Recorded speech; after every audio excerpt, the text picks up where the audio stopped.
Welcome back to Random Talk with Angie. Today we are unpacking a powerful truth, and the powerful truth is that soft skills are not so soft after all. They often pay harder than the technical skills that we spend years building. And today we're talking about communication, empathy, and influence, and how they can shape careers, relationships, and leadership. And I'm excited to have my friend Daniel join me to share insights and real life stories. And so, Daniel, welcome to Random Talk with Angie, and thank you for agreeing to do this with me. Yeah, hi, good morning once again, and thank you for having me. It's great to be here. So let's talk. Straight to the point. Okay. Before we start talking, I have a question. For you, right? If you had to describe your strongest soft skill in one word, what would it be? Fortunately, it's one of the topics I think we're going to be unpacking today, which is empathy. To some extent, I know that before I would judge anybody, I try to put them in my shoes and ask myself, what would I have done differently if I was the one in this situation? So, yeah, I think that's one soft skill that resonates with me that I do not find it hard doing. Empathy. And I agree based on my knowledge and experience of you. So in your view, why do communication, empathy, and influence matter so much in today's world? Well, I would say that they are all important, considering the fact that they all deal with human beings. And the fact that we are still in this world means that our survival is hinged on our fellow human beings to some extent. So what that means is that the ability for you to communicate, the ability for you to empathize, the ability for you to have influence matters a lot, because it could shape the kind of opportunities that comes your way. I've had people say that they've lost some kind of opportunity, not because they are not good at what the opportunity offers, but because of the way they communicated, and it just became a turn off to the people providing these opportunities. So I would say without any form of ambiguity that communication, it's important. Even what we are doing today, it's a part of communication. Empathy is very important because you need to always look at life from the other side of the room. Influence, which would only come to the extent of how much your communication and empathy is strong. It's also very important. So how important they are, it is extremely important. A lot of people have lost many things just because they do not have either of these three things that we have mentioned. Wow. So yes, that is a good way to start unpacking the soft skills that we're discussing about. So do you mind telling us if you've ever seen someone succeed, not because they were the smartest in the room, but because of their soft skills? Oh yeah, that's I say that every day. As much as you are quite familiar, we work in the consulting space where we deal with many types of human beings. And apologies to those that will be hearing this. We deal with many types of human beings. Those that it's in their nature to just shout, those that it's in their nature to find fault, those that it's in their nature to criticize even when there is nothing to criticize. And so yes, I've seen people because of the level of the soft skill they have in terms of the ability to communicate, the ability to empathize, the ability to exert influence. They were regarded as the best people in the team, whereas they were actually not the best in the team. I have a story of where a client would say, "Oh, I would rather prefer this person being on the call. I feel more comfortable, speaking to the person." And it's just because of the kind of soft skills they have. Let me give a practical example for myself. I remember when For the sake of anonymity, I would not mention names. One of these clients, I was in charge as at the time. My team were, always going to meet this person, always coming back with defensive nature from this person in terms of providing certain information that were required to complete our work. And it got to a point that I just stood up, went to the person's office, and what was taking 1 week, 2 weeks, was released in less than a minute. And what I later figured out was the manner at which my team, was asking for it. They came demanding, rather than understanding. So what I did first was to first of all understand what the issue was, comfort the person to say, oh, no, our concern is not, like the myth we have that people think that auditors are here to catch thieves. We're not criminal, we're not detectives to come and catch criminals. And, explain to her, made her understand the purpose for these requests that we're asking. And it was provided. And so you can imagine if, I had other people that were, higher than me in the team that were not getting this result as a result of not that they are not smart or not that they don't know what they were doing, but because they lacked the ability to communicate.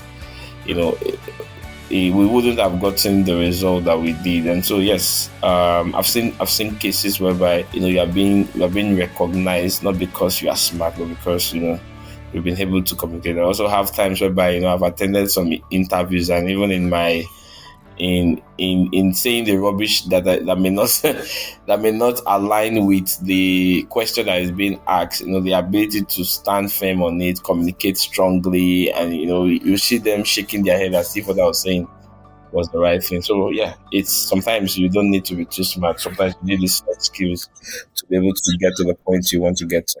So is it a case of sometimes you need to be able to bobo them well so that you can get what you need?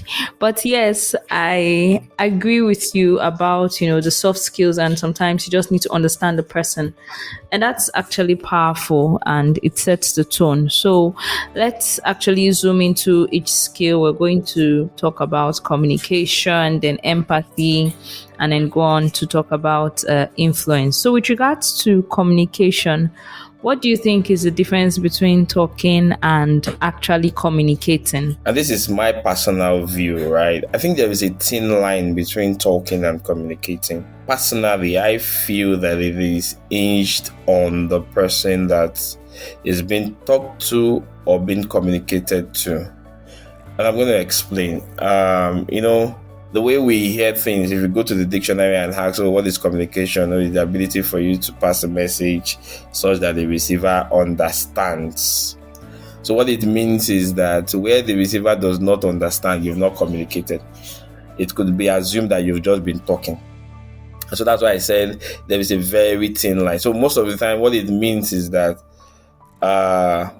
we all at some point have been talking, but not all the time have we been communicating. And the problem could be that the person whom you have been talking to does not seem to grasp what you are saying. So the difference there for me is that when you are talking, you tend not to care about the person you are speaking to. You just want to say what you want to say. You let your emotion get the better of you. You let sometimes bias get the better of you. You let your religious belief get the better of you. You let your cultural beliefs get the better of you. When you're communicating, especially when you want to pass a message, you stand on the message. You remove various ambiguity. You remove anything that would make it look as if you are being biased.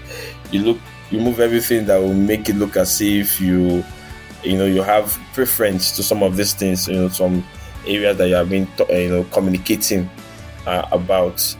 And the ability to do that, it's not very, very easy. And that's something I would like to point out here. The ability for you to say, I would like to communicate without, communicate with objectivity. It's something that is a skill that you need to learn. It's not something that you just know.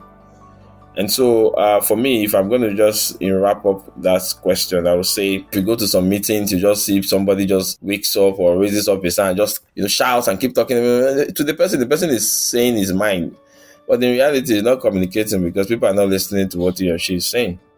In the same meeting, you see have some persons that will raise up their hand and then calmly communicate objectivity, and people will listen to them. So the difference between those two classes of people is that one does not care who is listening. The other one cares that he or she passes the right message to the person that is listening. Thank you. Thank you very much for sharing that. And so, is it possible for you to share a time when poor communication cost you an opportunity, or when great communication unlocked one? Okay, I'm going to go back some few years back when my temperament does not allow me to wait before responding. If people have known me 4, 5, 7 years ago, I'm a kind of person that once you bring it hot, in the same measure, I'll give it to you hot. And in my church, where we have what we call board meetings, these are meetings of church leaders, those in various departments coming together to discuss on, how to move the church forward. There were times whereby, at the point of the meeting, I would lash out. And funny enough, those lashing out, or the reasons for lashing out, are genuine. But because of how I do it, where I just wake up, raise up my hand and then say, "Oh, you can't be saying this. You what you're saying doesn't make sense. It makes sense. It doesn't make sense." In a room of people that are older than me, same age, younger than I am, people were not listening to what I was saying. They termed me to be a rebel, an insultive person, someone that doesn't have respect for their elders. And that's because I wasn't communicating, I was talking. So, but over the years, I learned that, that's not the best way to pass your message. And recently, I can tell you categorically, when I stand up to speak in the same meeting where I was being called rebels, where I was being called an insultive person, I'm being listened to now, because the tone at which I communicate, the purpose for my communication, is now objective and not emotional. It's now objective and not emotional. And truly, communication gets us heard, but empathy is what makes us human. So let's talk about empathy. How do you define empathy beyond just putting yourself in someone's shoes? I do not know how we want to define empathy beyond just that, right? And sometimes I listen to this word, or I hear this word a lot, and I'm not sure people really do understand what it means. Yes, I agree that it's beyond, putting yourself in somebody's shoes. It also means that you have to be objective and also realize that even the person that you're putting yourself in his shoes needs to also hear the hard truths. So let me give you a practical example. Somebody comes up in the office and says, I'm not feeling too well, and or does not even communicate to you that he or she is not feeling too well. And as a manager or as a team lead, you're expecting some deliverables from this person. On the first day you tried reaching out, the person does not pick. No communication. Nobody's aware of what is wrong. On the second day, nobody's aware of what is wrong. And on the third day, the person comes back and says, apologies, I wasn't feeling too well. I was this, I was that. Okay, so in this case, what I'm supposed to do as a person is to understand that because of the illness, this person may not have been able to communicate, but also let the person know that what our non-communication has done to the team is that it has made us not know what to do moving forward. And say, see, next time, what I feel you can do is to get somebody tell us that you are not feeling fine. At least it gives us the peace of mind that you are still alive and you are getting the necessary treatment.